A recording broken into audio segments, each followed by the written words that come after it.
From Sky on to Roger from PLP, Ian from TalkSport will go after that, and then we'll finish off with anyone who has anything else. Cameras happy? James, whenever you're ready. Thomas, let's start with fitness and injuries. Norgaard, will he be available for Wednesday? Unfortunately not. He will be out with a concussion. So he felt fine on the pitch. Got a little bit worse at halftime, so we unfortunately had to stop him off. Of course, it was not a great challenge, but you know that can happen. That can happen. So yeah, he's out unfortunately.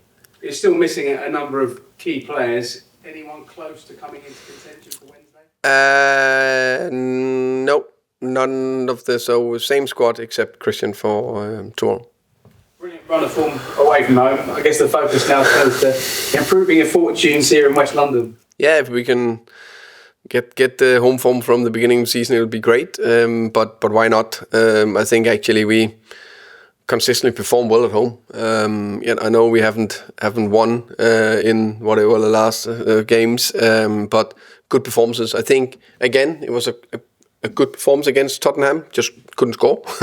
Created a lot of opportunities, but couldn't get it over the line. So I think we are a team that look quite in sync right now, so hopefully we can keep producing. But in football, there's almost no history or you don't remember anything. It's about the next game. So we need to perform again Wednesday night against a very good Everton side. And how do you explain the disparity between the home and away form? Because it's flipped from where it was at the start of the season. Is it something that you spent a huge amount of time analysing or looking at, or do you think it's not really a necessary problem that needs to be fixed? Yeah, I don't think there's too much in it, if I'm honest. As I think it's all about our performances. I think the bit we in general have done very well over the last 6 games-ish is I think we've been even more and more solid. We're still very big threat going forward, but I think defensively we're really taking a step up. If you look at our last 4 games, especially in terms of the amount of shots, amount of XG we have conceded, it's been considerably going down, which is good. And I think that's down to 3 things. I think our pumping is massively better with the back four. I think our defending the box is massively better, and I think our rest defending, which is the way we organize when we are on the ball, and including the counter press and recovery runs. So hopefully we can keep going. We know 8th place could be enough to qualify for Europe this season. Do you feel like, you mentioned that the previous 6 games, it's now 3 wins in 4. Do you feel like you're building momentum, you're in sync to potentially go on and do something really special this season? We always like to do something really special and really pushing forward. Before the Leicester game, I said, can we win 2 in a row? We haven't done that, or back-to-back win. Then we finally did that. So now it's up to us to win 3 games in a row. Can't remember, I think we've done it every season actually in the Premier League so far. So that must be the next aim. So I need to be 1 game at a time focused, a little bit boring answer. And then when we're further down the line, then we maybe can start to dream a little bit more. So it's maximum focus against Everton, a very good side, well managed by Moyes. Welcome. Hi Thomas. Hi. Can I ask you about Mikael Damsgaard? 10 assists so far this season. I see the goal scorers, Wissa and Mbeumo, will get a lot of the headlines, but just how crucial is it to have that player in your team that you know is going to be creating something each game and creating the goals for their goal scorers?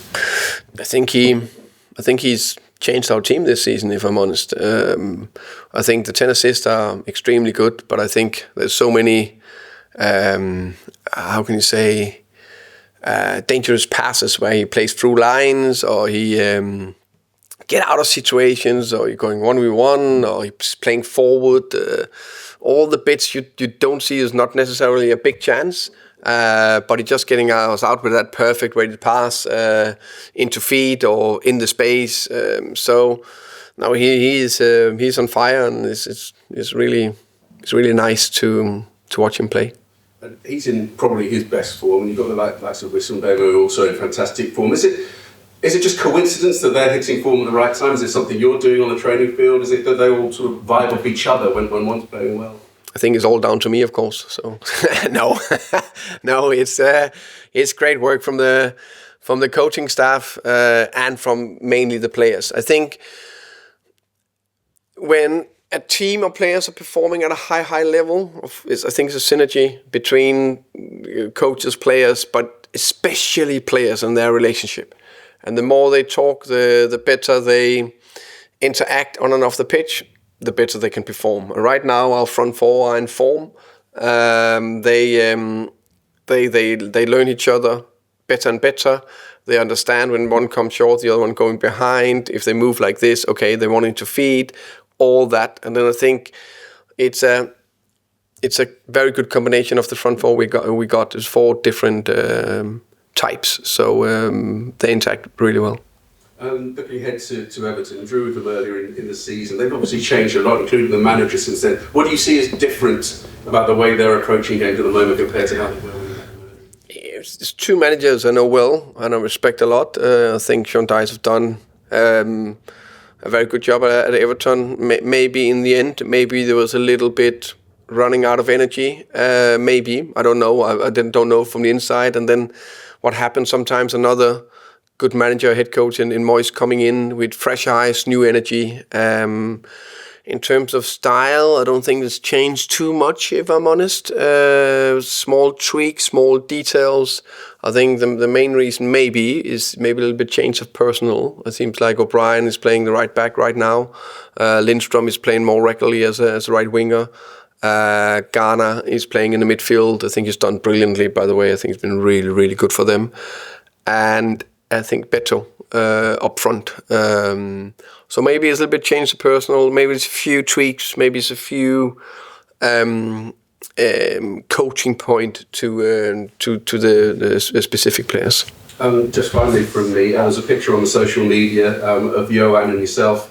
I think you were pointing to his armband. He said you were shocked by the journey. Can you just clarify what was that? Were you just surprised to see him wearing the armband? I think he really wanted to be the captain, so that was good, and they were giving him a little bit of banter, the lads in the dressing room after. But to be fair, he is a real leader. I think we're talking about also when I speak to other colleagues, head coaches, managers, that in the modern game I think we lack enough leaders, and I think we are very privileged having quite a few. Of course, I think Christian Norgaard is a fantastic captain and leader. I think Mbeumo Wissa is not far off, and the way he drives the team on and off the pitch, the conversation he got with his teammates, and got in conversation with Fabio Carvalho or Paris Mbeumo or whatever, anything, Collins or Keane, but also the guys, as I said, Fabio or Paris was not really playing as much. Keep going, small. Advices, but also the energy he brings. So I'm hugely impressed by Wissa's leadership, and then I got a few others I could name as leaders as well. So we are blessed there. Thank you. Hi Thomas, how are you? I'm good, thank you. You're surviving, yeah. I just want to go back to Damsgaard, Wissa, Mbeumo, Norgaard. All players who, when they came here, probably didn't know a great deal about. Damsgaard, we saw at the Euros they were held in this country, and it caught the eye. But you've bought them on as players. You joked before it's all down to you. But what do you do with these players to improve them? Because it's all very well being a manager and picking an 11, but to actually improve players is something that very few managers actually do. I know that we got a very good environment at the training ground. Where we are big on try to create an environment where we are maximizing players' potential. My finest job, together with the coaches and all the other fantastic staff members, is to maximize every individual player's potential, and that's a lot of times. A lot of the times, it's a long journey. It's a hard journey with ups and downs, and you need to be patient. Even it's difficult to be patient in this modern world, and especially in modern football. So I think that environment very, very, very big on every day. Try to improve the players. We try to make I call it a nice performance environment. Of course, it's hugely competitive, and of course they kick each other down sometimes, and of course they're moaning about bad ref decisions, and of course they are angry, and of course they're extremely competitive. But it's a nice performance environment where they can express themselves, and that, yes, we make mistakes, and every player makes mistakes. I make mistakes, but we learn from them, and we move forward, and it's not mistakes is not the end of the day. And then, of course, the one-to-one interaction with the players from the coaches, but also from other staff members, I think is big. So that, hopefully. Your work doesn't go under the radar. I mean, earlier in the season when Manchester United wanted a manager, this room was packed with people asking you whether you were going to go to Manchester United. But sometimes I feel like some of your players, in a way, are a little bit underrated, like Brian, like Wissa, like Christian, who for a few years now has been probably your leader and your talismanic player. Is that fair? That the three are going under the radar, or just in general? Just in general, those Yeah. three are a good example. Yeah, I think, maybe, yeah. Yeah, it could be. I see them every day, and I also see them in the game, of course. So the 38 games a year, but also watch the game one more time and then a few more clips. So I got a lot of information on every individual player. But when I see them compared to some of the other players, I think they're very good. And if you just say, Johan and Brian, they're both, it was 12 and 15 goals. I don't think another club got 2 players plus 10. That's incredible. Imagine we're getting Kevin to that number as well. So we're definitely doing something right. And you say with Norgaard, I think he will play in a lot of other teams in this league, which a lot of our players will as well. But we're very, very happy that they're here. Absolutely. You mentioned Europe briefly, and you said you might be able to dream about it somewhere down the road. For a club like Brentford, I remember still when you first got into the Premier League, it was just, wow, little Brentford are in the Premier League, you're bust up in Hounslow. But again, the club has gone in 3 years to now one that can even talk about Europe. I think it's one when we start the season. I think there's a few clubs ahead of us, and it's up to us to get our head down, work hard, try to improve, add layers, constantly try to be better, try to win the next game and then the next game and then the game after that, and then during a season maybe you are in a position where you can dream about something big. I think if we get carried away and just dream about the end goal down there, it's difficult sometimes to focus and get your head down on the day-to-day job. So we try our best, and who knows, one day maybe. So finally, to that end, do you still pitch yourself that a big club like Everton are coming to play your team here, and your team are going to stand toe-to-toe and are in better shape than Everton? I think Everton is quite good shape. This moment in time, they're in a very good shape. I think David Moyes have done a top job, and I think they're in form. I think I expect a very, very difficult game on Wednesday night against them. I think we definitely need to remind ourselves when we are facing Everton, a huge club, huge history. When we are facing Leicester, away to Leicester, and look at the difference between the two teams. Not only that game, we won that game. It could be another game. I think that we need to remind ourselves. So be happy, but not get too carried away. Thank you. Anyone else? Sam. Hi, Thomas. Hi, Sam. I just wanted to check in. Obviously, Jensen's out against Everton, but how's he getting on?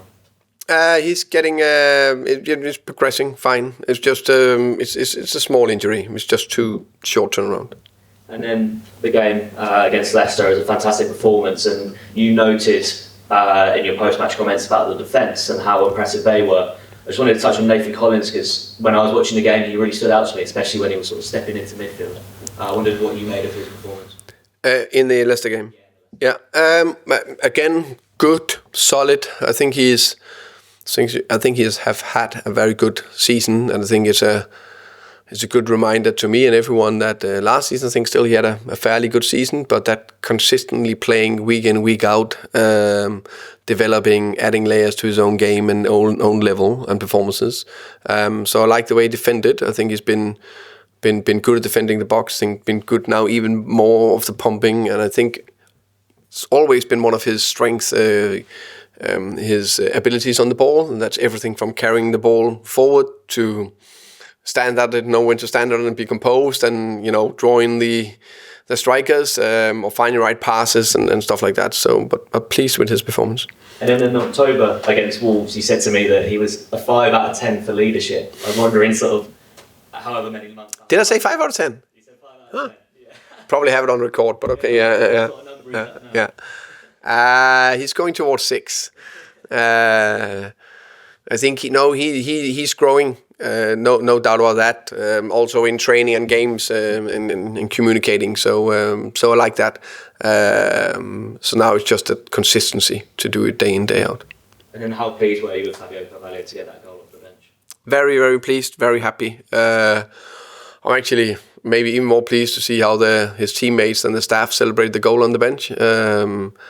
And that's just, I think, is a fantastic example of our culture and what we have, that they were so happy for him because he's working hard and trying to do his best to get into the team and try to help the team and try to be ready. And the way they celebrated was very, very good. And then finally from me, obviously Christian Norgaard's going to be out. That might be an opportunity for Yarmoliuk. I wondered what you'd made of his season. I think Yarmoliuk's done well. In general, I think he, it's like when you got 2 good midfielders performing well in Vitaly and Norgaard, like as the 2 sitters, and probably that's his best position. Now I changed it a little bit. Then it can be difficult to get enough minutes, where last season he got a few more minutes.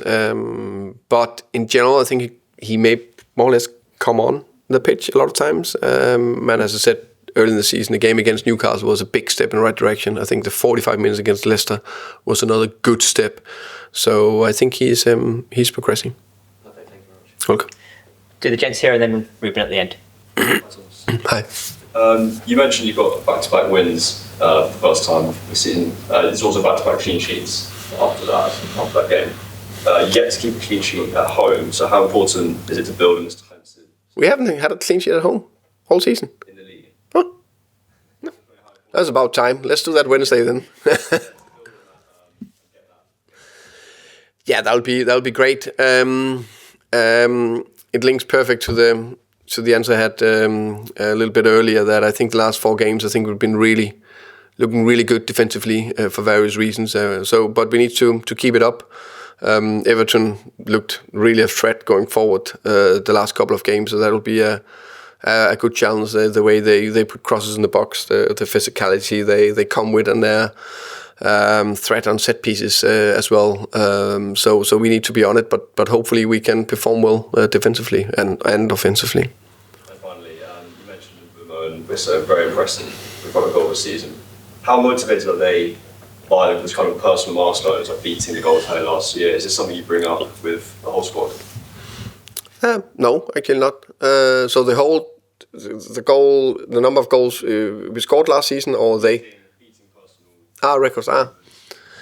No, not really. If I'm honest, I just want them to push, and I think they do that every single day. But I like to see them, of course, get as many as possible, and they look in form, so that's good. You're welcome. Thomas, just on Damsgaard, how much of an example is he that young players need sort of a few seasons in the Premier League to have a chance and grow before they can be written off straight away? I think it's a very good example. I think there's all players are different, and the pathway to get into the team and be a regular starter is always different. But I think it's good to have the patience, especially from the outside, also from the inside, because I think both Damsgaard and I wanted it to happen a little bit quicker. But sometimes just take longer, and that's where you need the resilience to keep going every day. on a rainy, cold Tuesday training day. You need to keep doing the same in the gym. You need to keep going and going. Also after average game, go again. Be disappointed maximum one day, boom, go again.